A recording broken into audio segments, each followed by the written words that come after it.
বর্তমানে যারা ষষ্ঠ শ্রেণীতে আছো তোমাদের আনন্দপাঠ বইয়ের মধ্যে এই যে আষাঢ়ের এক রাত এই অধ্যায়ের মধ্যে যে প্রশ্নগুলো আছে এই অধ্যায়ের সকল প্রশ্নের উত্তর দিয়ে দিচ্ছি।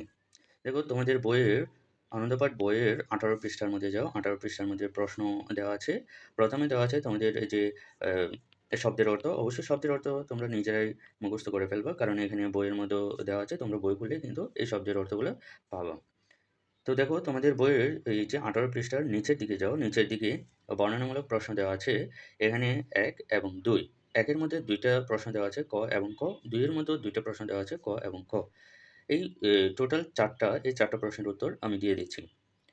দেখো তোমাদের পরীক্ষার মধ্যেও কিন্তু সেম এভাবে উত্তর করতে হবে, এভাবে প্রশ্ন থাকবে। তোমাদের আনন্দপাঠ বইয়ের মধ্যে কোনো কি নেই, ওই যে সৃজনশীল প্রশ্ন নেই। এটা হচ্ছে তোমাদের এই যে প্রথম পত্র, অর্থাৎ চারু পাঠের সাথেই তোমাদের প্রশ্ন থাকবে।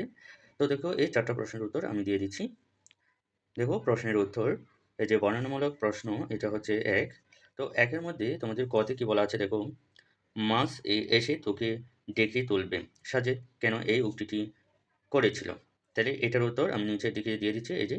তারপর ক থেকে বলা আছে দেখো, বয়সে ছোট বলে কাউকে অবহেলা করতে নেই, এক আষাঢ়ের এক রাতে গল্পের আলোকে ব্যাখ্যা করো। তাহলে দেখো এই 2টা প্রশ্নের উত্তর আমি দিয়ে দিচ্ছি। এই যে দেখো এটা হচ্ছে 1 নং প্রশ্নের উত্তর ক, ক এর উত্তর এখান থেকে শুরু করে এটুকু পর্যন্ত, এটা হচ্ছে 1 নং প্রশ্নের উত্তর। এই যে 1 নং প্রশ্নের উত্তর খ, এই যে দেখো এখান থেকে শুরু করে এটুকু পর্যন্ত, এটা হচ্ছে 1 নং প্রশ্নের খ এর উত্তর। অবশ্যই তোমরা খাতার মধ্যে নোট করে ফেলো, ভিডিও থামিয়ে। এই যে 1 নং প্রশ্ন উত্তর খ, ঠিক আছে?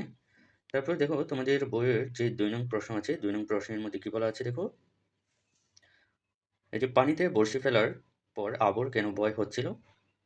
তারপরে খতে বলা আছে গল্পে আষাঢ় মাসে গ্রাম বাংলার মাছ শিকারের যে চিত্র ফুটে উঠেছে তা ব্যাখ্যা করো। তাহলে এটা হচ্ছে 2 নং প্রশ্ন। এই 2 নং প্রশ্নের ক এবং ক, এই 2টো প্রশ্নের উত্তর দিয়ে দিচ্ছি। তাহলে দেখো 2 নং প্রশ্নের উত্তর ক, ক এর উত্তর হচ্ছে এখান থেকে শুরু করে এটুকু পর্যন্ত। তো দেখো এখানে সবগুলো যদি আমি পড়ে শোনাই তাহলে অবশ্যই তোমাদের সময় নষ্ট হবে, যার জন্য আমি সবগুলো বলতেছি না, আমি তোমাদের সময় নষ্ট করতেছি না। তোমরা জাস্ট ভিডিওতে আমি সুন্দর করে খাতার মধ্যে নোট করে ফেলো। এরপরে 2 নং প্রশ্নের খ এর উত্তর, এই যে 2 নং প্রশ্নের ক এর উত্তর হচ্ছে এখান থেকে শুরু করে, এই যে এখান থেকে শুরু করে এটুকু পর্যন্ত, এটা হচ্ছে 2 নং প্রশ্নের খ এর উত্তর। ঠিক আছে?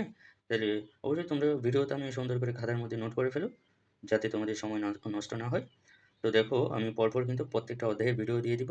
তোমরা অবশ্যই সাথেই থাকবা। তো এটাই হচ্ছে আজকের ভিডিও।